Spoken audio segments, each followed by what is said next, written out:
Hello and welcome to Storytime with Emme, and apologize for my very unglamorous appearance. I've been so unwell, you guys, and this is the first day I've ventured out.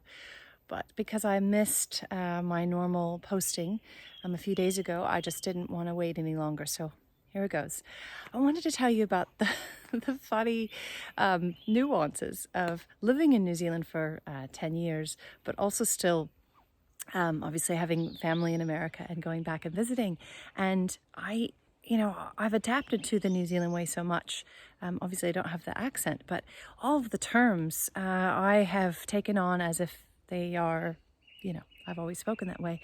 So when I speak to my parents, I'll say, rubbish. The rubbish is, put it in the rubbish bin, put it in the boot of the car, use your turn signal, which is indicator in New Zealand.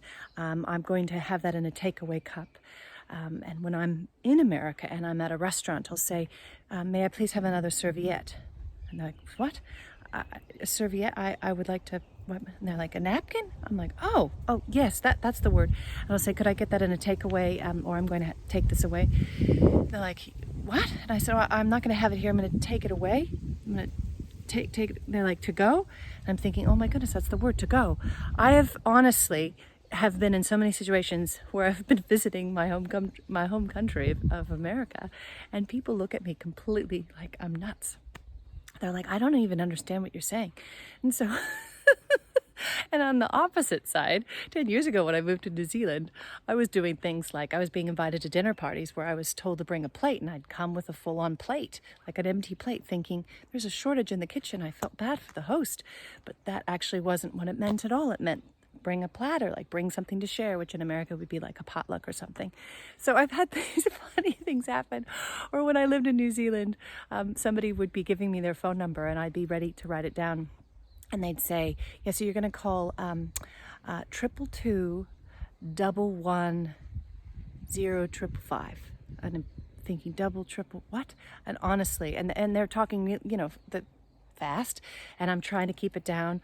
Or the name Carl, which, now hear me out on this, when someone would introduce themselves and they'd say, hi, I'm Carl, I'd say, oh, or my son's name is Carl, or Carl's going to come and pick up the car. I'd say, okay. And I'd have to differentiate between Carl, so that's C-A-R-L, or Kyle, K-Y-L-E, or Coral, C-O-R-A-L. And the accent, it all sounds the same. So Coral, Carl, and Carl. And so I got myself in so many pickles when I moved here because I couldn't, there was also different terms because in the New Zealand culture, of course, there's the Maori people, and they actually founded this amazing place, and so the WH is actually pronounced fa, and so there's different places like Whangarei and Mangawhai. When I was looking at the map, of course with the W, some people would refer to it as Whangarei, and some people would refer to it as Whangarei, and Mangawhai and Mangawhai. So I kept thinking, for being such a small country, I don't understand why there are so many different unlisted places. But I soon turned out that they were just pronounced differently. So those were just some of the pickles of when I moved here. And I guess what I'm saying is that when I go back to America, I don't quite fit in there. I actually think I fit in better here in New Zealand, even though I stick out like a sore thumb being a bubbly American. But they've accepted me. I'm so lucky to be a dual citizen of both America and New Zealand. And so thankful that, that this is my home. But my goodness, I have had so many funny stories. I think if I felt a little bit better, I'd probably be able to tell you more, but that's kind of how it is. Please like and subscribe. I'd love to share more stories with you. I really thank you for your time, and I hope that I've brought a smile to your face. Lots of love, you guys. Take care. Be kind. Until next time.